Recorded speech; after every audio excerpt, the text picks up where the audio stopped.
Bilang bahagi ng pagdiriwang ng Police Community Relations Month, nagsagawa ang mga tauhan ng First Ifugao Provincial Mobile Force Company ng Community Outreach Program at Medical Mission para sa mga residente at mga mag-aaral ng Barangay Halimutok, Nayon, Lamut, Ifugao.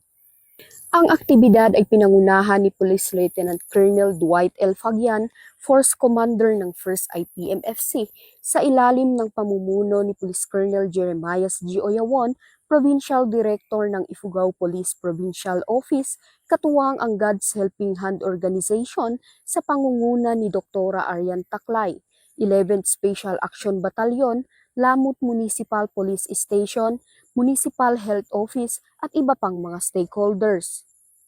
Kabilang sa mga isinagawang aktibidad ang libreng gupit, medical check-up, pamamahagi ng mga libreng gamot, libreng eyeglass, pamimigay ng school supplies, at nagsagawa din ng palarong pambata na nagbigay ng saya sa mga kabataan sa komunidad. Ang matagumpay na pagsasagawa ng programang ito ay sumasalamin sa matatag na pangako ng Ifugao PNP na maghatid ng serbisyong may malasakit at tunay na naglilingkod sa mamamayan.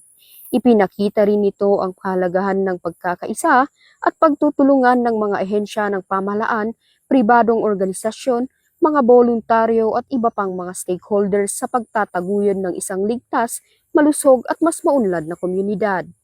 Mula dito sa Lamut, Ifugao, ako ang inyong PNN correspondent, Patrol Woman Janice Bulahaw, alagad ng batas, tagataguyod ng Balitang Pulis.